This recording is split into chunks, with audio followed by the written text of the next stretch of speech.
For fans of fantasy, the name J.R.R. Tolkien rings a bell that awakens and excites our inner nerd. One ring to rule them all. One ring to find them. Oh, Jesus. The beloved author is responsible for the breathtaking stories of Middle-earth, which not only defined, but created the fantasy genre as we know it today. And if you're a film lover, like us at JoBlo, or hell, if you've ever seen a movie at all, you're probably familiar with the subject of today's episode. A trilogy that revolutionized the way we consume one of the most famous stories in fiction history. A trilogy that pulled off the impossible both behind the camera and on the big screen. From annual movie marathons to memes, merch, and pop culture references, the Lord of the Rings franchise has remained a permanent fixture in the zeitgeist and given new meaning to the term fantasy epic. Yes, it's one of my favorite stories. Now, this franchise is so massive in scope and scale that we're going to be covering about as much ground as Frodo from the Shire to Mount Doom. But the goal is to make this a fully comprehensive guide to the Lord of the Rings trilogy and all the colorful characters and moments that make it what it is. So gather your crew, pack some lambas bread, and sharpen your blades, because we're headed out on an adventure and breaking down just what the f*** you need to know about the Lord of the Rings trilogy.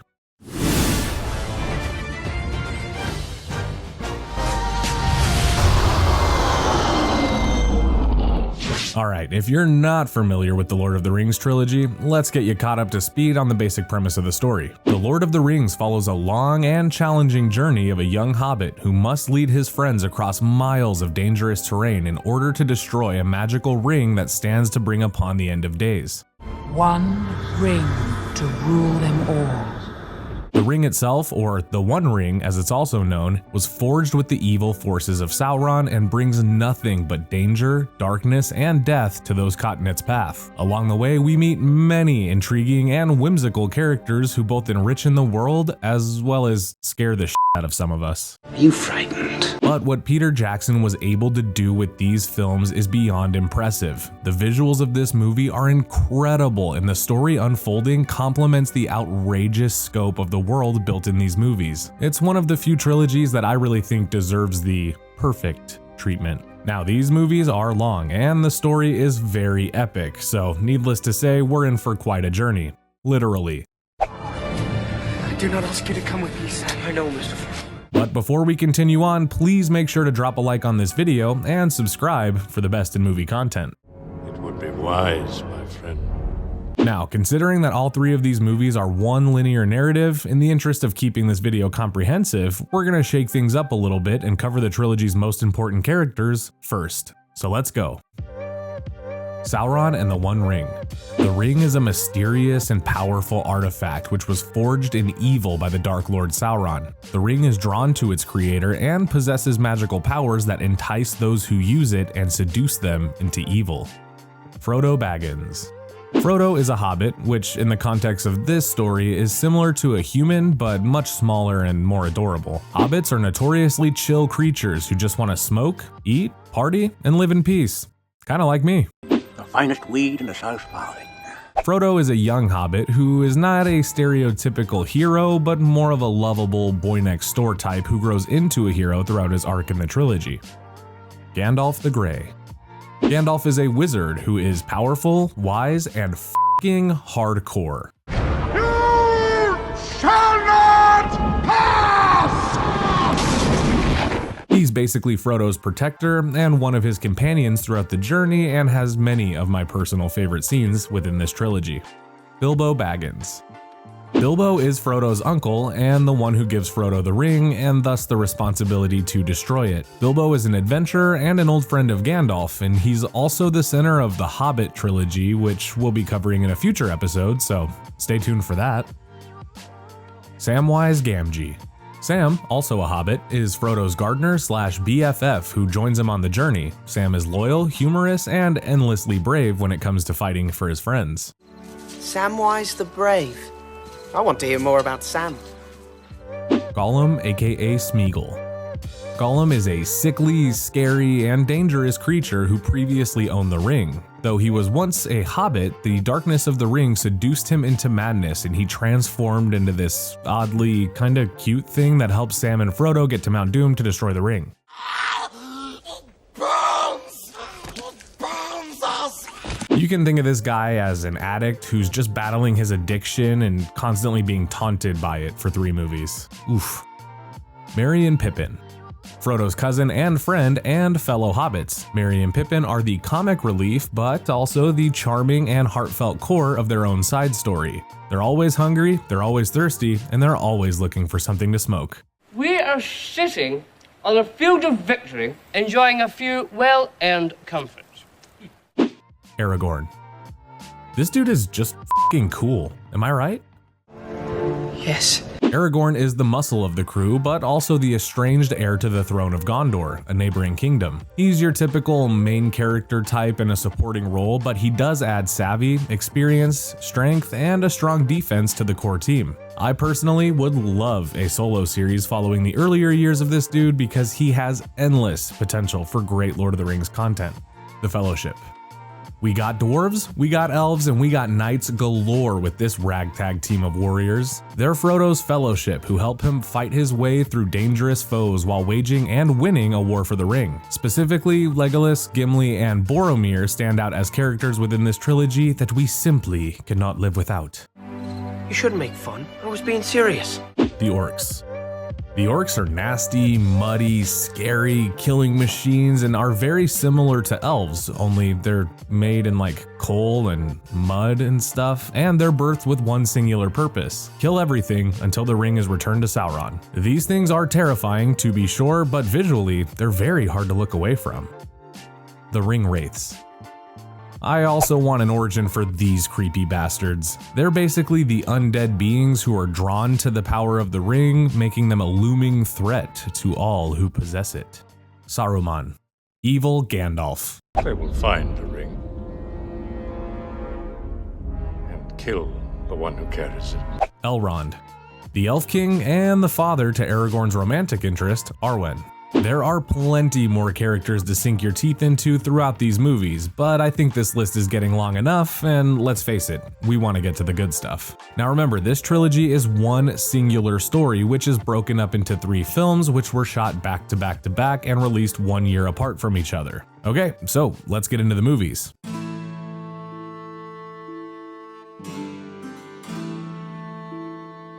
The Lord of the Rings, The Fellowship of the Ring. Man, there are very few things I could say about this movie that you didn't already hear from someone else or think of for yourself. This movie is simply stunning. This one is the setup movie. What happens here dictates your ability to follow the rest of the story, and so needless to say, there's a lot to set up. Nothing important. That is, I heard a good deal about a ring and a Dark Lord and something about the end of the world, but... This movie establishes all of our main players throughout various points in the 3-hour runtime. Yes, I said 3-hour runtime. Get used to it. Essentially, Bilbo Baggins is retiring from being retired and decides he wants to travel and work on his great adventure book. Upon leaving, Gandalf, his old friend, encourages him to leave behind his prized possession ring, which Bilbo found during one of his past adventures, as Gandalf can see its power having a negative effect on him. My business isn't of yours when I do with my own thing. I think you've had that ring quite long enough. Bilbo leaves the ring to Gandalf to give to Frodo and heads off on his own adventure. When Sauron is awakened and begins preparing an army of orcs to find and return the ring, Gandalf sends Frodo and his friends Sam, Merry, and Pippin on a journey to destroy the ring before evil forces can get to it. The spirit of Sauron endured. His life force is bound to the ring. This movie is essentially Frodo assembling his crew and the audience learning about the characters, and it's absolutely fantastic. Frodo's journey is essentially him walking from one side of Middle-earth to another, and that must be difficult to make entertaining, but yet this movie is one of my favorites in the trilogy, and arguably the best one, but we'll get into that later. Frodo and his friends get instructions from Gandalf to meet a mysterious man in a tavern who can help them with their quest. The man is revealed to be Aragorn, who leads the hobbits to Rivendell to deliver the ring to the elves. Welcome to Rivendell, Frodo Baggins. Now by this point in the movie, we've already been treated to incredible visual effects, which were developed specifically for this project by Weta Digital, a state-of-the-art VFX company. Things like motion capture, which was used to create the small glimpses we get at the frightening shadow that we will eventually come to know as Gollum. Not to mention the incredible set design and gorgeous New Zealand knolls that perfectly immerse audiences into this magical world. When they get to Rivendell, we learn about Aragorn's romantic interest in Arwen and the complications that come with being an immortal elf in love with a human man. We also get our introductions to Boromir, Gimli, and Legolas. Oh, and Elrond, and they all form their fellowship. It must be taken deep into Mordor and cast back into the fiery chasm from whence it came. The incredible character work in this movie is also such a standout. Little gems like the relationship between Boromir and Merry and Pippin are so fun to watch, as Boromir is presented as a tough guy with a rough exterior, but we get to see him soften up a little bit with Merry and Pippin while they train and work together. Sorry! I also love seeing the moments where the ring influences people around it. There are these times where a character will do something shady or random or just slightly out of character, and we can see that it's because the ring is causing them to turn on each other. So when I say that this movie sets everything up, that's what I'm talking about. Just imagine a group of friends on a long road trip, but at any point in time, one of those friends could just snap and turn evil. It's like traveling with a ticking time bomb, and it's very exciting. I cannot. The group is forced into taking a shortcut through the mines of Moira to avoid Sauron's spies, and this definitely is the most iconic scene in this movie. Gandalf leads them through the mines where they're being slowly pursued by Gollum, who wants his ring back. Hey, you found my ring! Thanks, I've been looking all over for it. When the Fellowship encounters two different monsters in this part of the movie, it is so much fun. They meet a troll who they defeat, but not without taking some damage, and they encounter Durin's Bane, a shadow demon or something.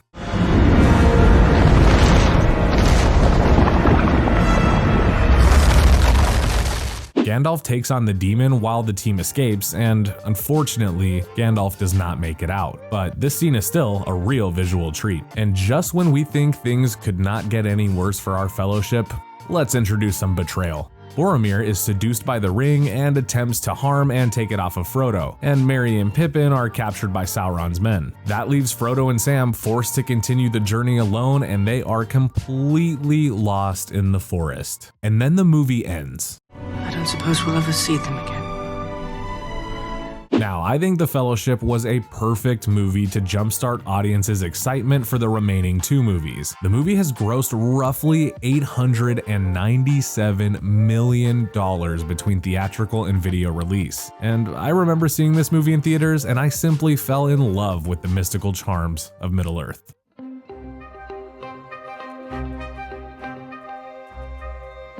Now, I'm not sure if this could be considered a hot take, as all three of the movies are awesome, but I think The Two Towers is my personal favorite movie in this trilogy. This movie has it all. So it came out about a year after The Fellowship, and it picks up almost directly where the first movie ends. But instead of picking up the story with Frodo and Sam being lost in the forest, we get a semi-recap of Gandalf's supposed sacrifice in the mines. Only this time, we're treated to an astonishing cinematic ride as we see Gandalf free-falling into a 10-day battle with Durin's Bane. This sequence is f***ing brilliant, and it starts off the movie with a massive spectacle. I'm still obsessed. But where the film really focuses on in the beginning is Aragorn, Gimli, and Legolas as they attempt to find and rescue Merry and Pippin, who were kidnapped by Sauron's army. They may yet be alive. Less than a day ahead of us. And part of what makes this movie work so well for me is the expansion of those invested in the fate of the ring. As Aragorn and the team look for their friends, they also attempt to prepare neighboring kingdoms and former allies for the war between Sauron's army and the remaining defenses of Middle-earth. I love the idea of preparation before the battle, but what I love even more is the battle itself. March to Helm's Deep! Leave none alive! But before we can talk about the amazing Battle of Helm's Deep, we need to check in with Sam and Frodo. So let's do that. Let's face it, Mr. Frodo. We're lost. So when we left Frodo and Sam in the previous movie, the two hobbits were lost on their journey and now separated from the rest of the Fellowship. Oh yeah, and they were being tracked by this creepy little goblin-looking creature named Gollum. They're thieves. They're filthy little thieves. Now Gollum finally catches up to Frodo and Sam and makes his move to attack them and steal back the ring that he longs for so harshly. Sam wants to kill Gollum from the very beginning, but Frodo actually starts to feel bad for the creature and strikes a deal to spare his life in exchange for safe passage to the gates of Mount Doom. So again, this movie has everything. We get some of my favorite moments in this trilogy just within these 3 hours.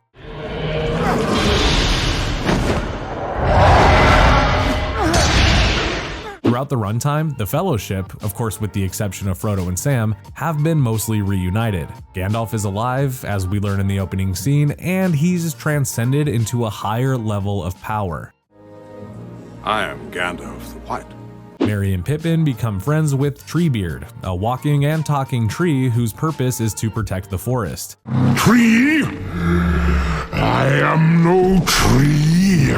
And all of them are gearing up to take their place in battle against the orcs and the rest of Sauron's army. So about 30 to 40 minutes of this movie is dedicated to the absolutely brilliant Battle of Helm's Deep. And I cannot stress enough how f***ing cool this battle is. I have no point to yell outscoring me! Aragorn and team have joined forces with a broken kingdom to help protect its citizens, and they are facing impossible odds. It's very 300-esque in that there are about 300 of these soldiers against Sauron's army of thousands. In order to present the battle in a meaningful way while keeping the audience engaged, we also get some iconic moments just kind of casually slipped into the war for good measure. Legolas and Gimli have sort of an under-the-rug rivalry as elves and dwarves aren't typically friends. It's the beards. And during the battle, we get a fun little payoff to that as the two compete for who can kill the most orcs. Things like that are just the break from war that we need during this half-hour scene. Legolas! 2 already! I'm on 17! Also, Gollum plans to betray Sam and Frodo to steal the ring, but it's not really his fault because Frodo and Sam get captured by Boromir's brother, who's seeking revenge for Boromir's death, and Frodo betrays Gollum a little bit to save himself, which I also can't say is Frodo's fault. You know? It's very tricky. It's very, very tricky, but good. This creature is bound to me. And I to him. Seriously, between the Gollum stuff and the Battle of Helm's Deep, this is probably my favorite movie of the 3 films. Love it, love it.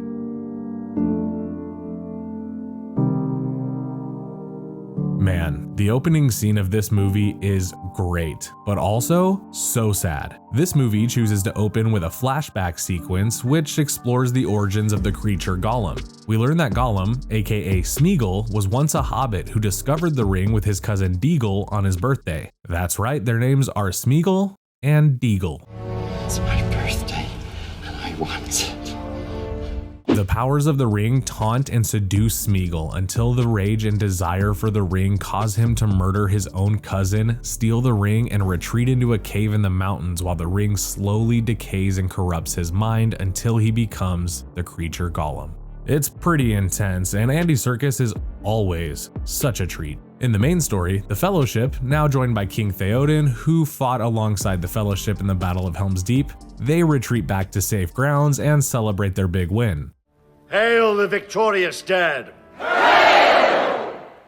We learn that Gandalf stole an artifact from Saruman, evil Gandalf, called the Palantir, a crystal ball that can show its viewers activity from other parts of the land or show them the past or future events. Pippin looks into it against Gandalf's wishes and sees Saruman burning down a village, and Gandalf sets out with Pippin to warn them. A fool,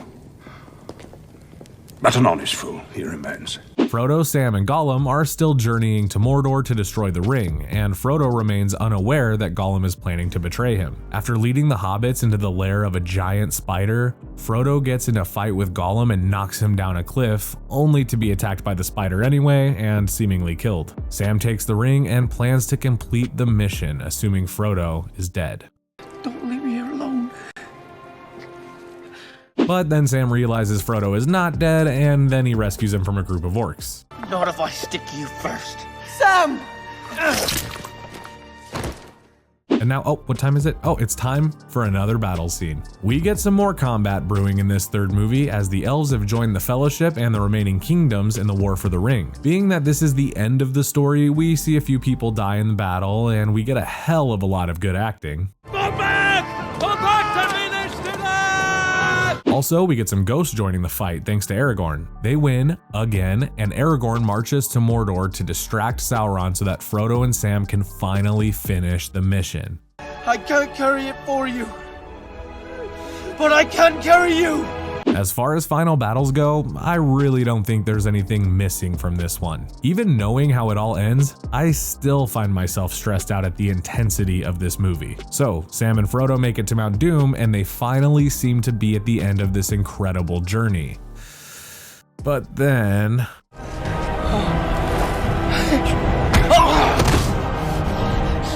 Gollum attacks them, but Frodo wins the fight only to succumb to the ring's power and give in to the call at the last minute. Until Gollum gets up and, bites Frodo's f***ing finger off.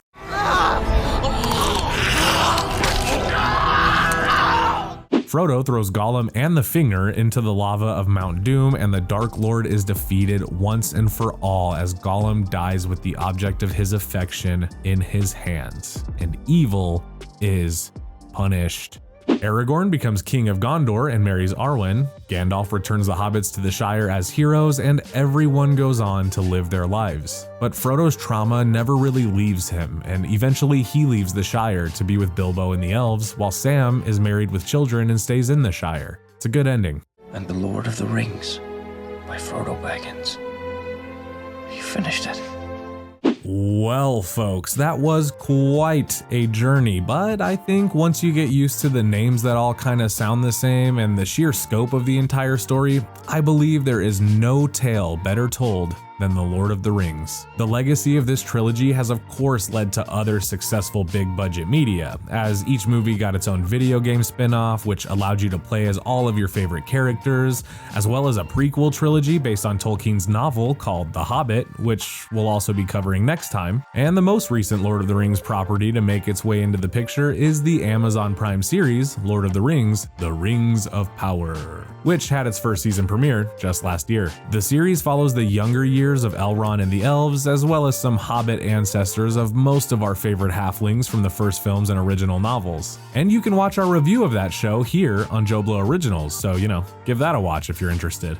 This trilogy is all required viewing, so there's really no need to skip anything as there is very little fat on these films, despite the runtime and the epic story. I also need to mention the highly coveted Lord of the Rings extended editions, which were made available upon the home release of each film. These movies add an additional hour or more to each film and extend a lot of scenes that we saw in the theatrical versions. However, the legend of the Lord of the Rings trilogy has lasted a lifetime, and it will remain a beloved story for lifetimes to come.